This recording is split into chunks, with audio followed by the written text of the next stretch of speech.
দেখো আজকে আমাদের সেকেন্ড ক্লাস। আমাদের কীভাবে ট্রান্সলেশন করতে হয় তার কথা যদি বলতে হয় আগে আমাকে দুখানা আইটেম তো খুব ভালো জানতে হবে। এক টেন্স আর দ্বিতীয় হচ্ছে ফরমেশন অফ সেন্টেন্সেস। সেন্টেন্স কীভাবে গঠিত হয় তার কথা তোমাকে জানতে হবে। লেখো লেখো লেখো সবাই লেখো। ফরমেশন হেডিং করো, formation, FORMATION, formation of sentences. Formation of sentence একে লেখো সাবজেক্ট। এক নম্বর আছে সাবজেক্ট। সাবজেক্টের বাংলা হচ্ছে তোমার কর্তা। দুই নম্বরে লেখো ভার্ব, ক্রিয়া। তিন নম্বরে লেখো অবজেক্ট,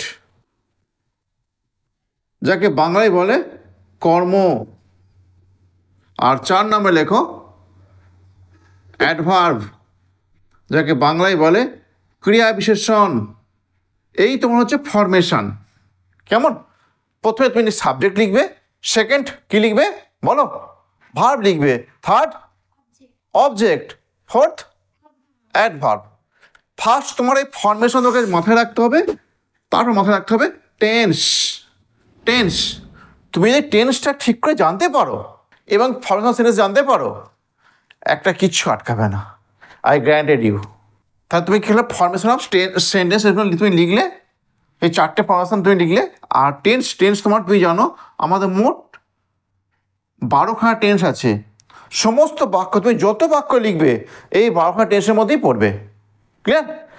টেন্সের ক্ষেত্রে এক্ষেত্রে বলা যায় যে টেন্স তুমি যে বাক্যই লেখো না কেন, যেভাবেই লেখো না কেন, এই 12 টেন্সের বাইরে কোনো বাক্য তুমি লিখতে পারবে না। এই 12 টেন্সের মধ্যে তোমার সব বাক্য পড়ে যাবে। কেমন? তারপর তোমাকে আজকের ক্লাসে আমি এই টেন্সটা বলতে পারছি না, টেন্সটা আমি অন্য ক্লাসে বলে দেবো। কেমন? আজ শুধু একটু দেখে না কেমন লিখতে হয়। সে একটা আম খাইতেছে। তোমাকে বাক্যের সবার আগে খুঁজতে হবে কাকে? ভার্বকে, ক্রিয়াকে। সে একটা আম খাইতেছে। এই যে বাক্যে যে চারটে অংশ আছে, যত বড় বাক্যই হোক না কেন এই চারটে অংশের মধ্যে থাকবে, এর বাইরে থাকবে না। তুমি যে বাক্যই লেখো, আবার অনেক সময় হয় যে চারটে অংশ থাকে না, দুটো অংশ থাকে। মোট কথা তোমার সব বাক্যে এই ভার্বটা থাকবে। ভার্ব ছাড়া কোনো বাক্য হবে না। ভার্ব চাই, যেটা বাংলায় ক্রিয়া বলে। ক্রিয়া ছাড়া কোনো বাক্য হবে না। বাক্যে ট্রান্সলেশন করতে গেলে, বাংলা থেকে ইংরাজি অনুবাদ করতে গেলে তোমার সবার আগে ক্রিয়াকে দেখতে হবে, ভার্বকে দেখতে হবে। খুঁজতে হবে ভার্বকে। ভার্ব কাকে বলে? যে শব্দ বা শব্দ দ্বারা কোনো কাজ করা, হওয়া, চলা, ঘটা বোঝায় তাকে বলা হয় ভার্ব, বা বাংলায় বলে ক্রিয়া। বাংলাতে দেখো নামটা দিয়ে দেখো উত্তর লুকিয়ে আছে। ক্রিয়া মানে কাজ, কাজ করা বোঝালে তোমাকে সেটা হবে ভার্ব।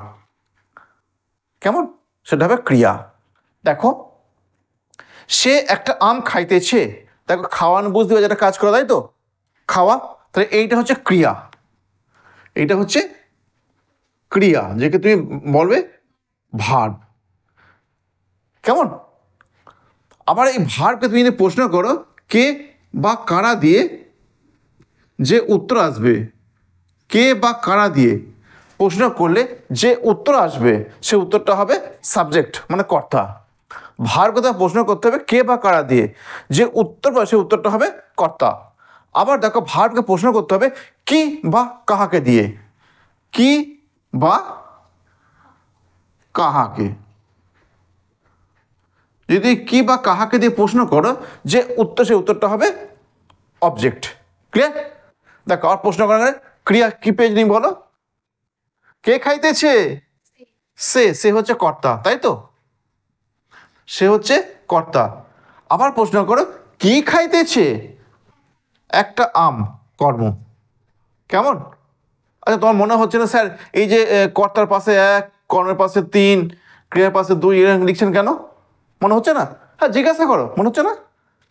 হ্যাঁ, বাক্য গঠনের ফরমেশনটা আমি লিখেছি। আমি কর্তা কত লিখেছি? 1 লিখেছি। দেখো ভার্ব ক্রিয়া কত লিখেছি? 2 লিখেছি, তাই তো? কর্ম মানে অবজেক্ট কত লিখেছি? 3 লিখেছি। আর এই বাক্যটা ক্রিয়াশন নেই, ওই জন্য লিখিনি। এরপর এই তো হচ্ছে ফরমেশনটা হয়ে গেল। এই ফরমেশন হয়ে গেল, এরপর তোমার টেন্স বুঝতে হবে।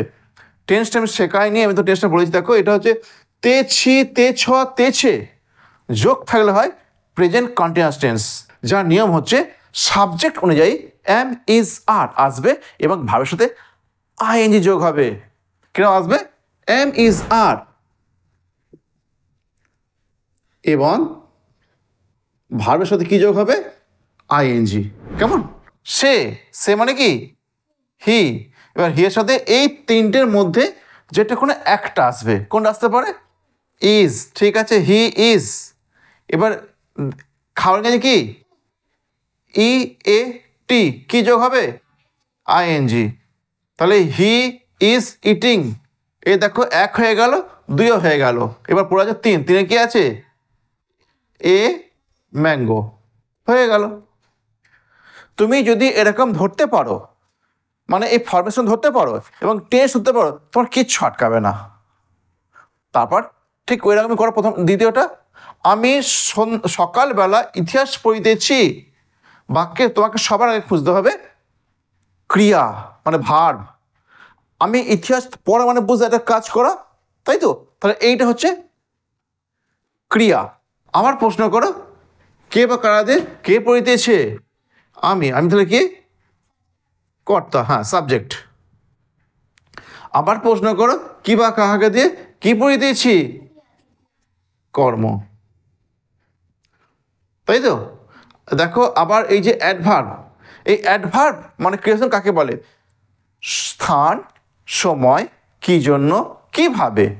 স্থান, সময় সব বোঝালে হবে ক্রিয়া বিশেষণ। দেখো সকালের টাইম বোঝাচ্ছে, সময় বোঝাচ্ছে, তো তাই এটা হবে ক্রিয়া বিশেষণ। ক্রিয়া বিশেষণ, এটা 4 নম্বর। এটা তুমি পারবে, দেখো তুমি পারবে, সাজিয়ে দাও। আই লিখলাম, ওই একই, এটাও পেন কন্টিনিউয়াস টেন্স। এই যে অ্যামিজার আছে, এই যে তেছি আছে না, পেন কন্টিনিউয়াস। দেখো অ্যামিজার আইএনজি, আর পর কি লাগবে? অ্যাম। সুজাই বলবে পরের কাজে কি? রিড, কি যোগ করবে? আইএনজি। এ দেখো এক হয়ে গেল, দুই হয়ে গেল, তিনে কি আছে বলো? History, HISTORY, history. এবার তুমি এইটা লিখবে, তাই তো? সকালবেলা এটুকু জানবে। প্রায় বেশিরভাগ অ্যাডভার্বের আগে একটা প্রিপোজিশন বসে। ইন দি মর্নিং,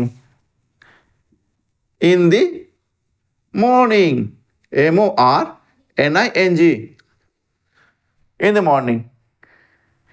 কি সোজা তো? দেখো তারপর আবার দেখো, সুমনা কাজটি শুরু করেছিল। সুমনা কাজটি শুরু করেছিল। বাক্যে তুমি সবার আগে খুঁজবে ভার্ব। ভার্ব কোনটা? শুরু করেছিল, না কাজ করা নয়, শুরু করা। শুরু, এটা হচ্ছে ক্রিয়া। কেমন? ক্রিয়া 2 নম্বর লিখে দিয়েছি আমি। কে শুরু করেছিল? সুমনা। সুমনা হচ্ছে, হ্যাঁ, সাবজেক্ট, কর্তা। আমি বাংলাতে বলছি এখন, কর্তা। কেমন? আবার প্রশ্ন করো, কি শুরু করেছিল? কাজটি, এটা কর্ম। এবার এটা তোমার হচ্ছে, যেহেতু ল যোগ আছে, এটা পাস্ট টেন্স, এটা পাস্ট টেন্স, পাস্ট ইনহেরিটেন্স। কেমন?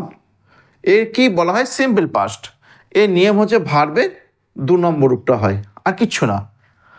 মানে ভার্বের পাস্ট ফর্মটা হয়। ভার্বের 3টে রূপ আছে না, প্রেজেন্ট ফর্ম, পাস্ট ফর্ম আর পাস্ট প্রেজেন্ট ফর্ম। সেই মাঝে ওটা পাস্ট ফর্মটা হবে। দেখো এবার বলো, কে বলতে পারে? বলো, কে বলবে? তুমি বলবে, বলো। একই, এই দেখো একই আছে, বলো। SUMANA, সুমনা। হয়নি তোমার। দেখো শুরু করেছে স্টার্ট, START, কিন্তু কোন ফর্মটা হয় ভার্বের? মাঝে রূপটা ইডি যোগ করতে হবে, স্টার্টেড। সুমনা স্টার্টেড। দেখো এক হয়ে গেল, দুই হয়ে গেল, তিনে কি আছে বলো? The work.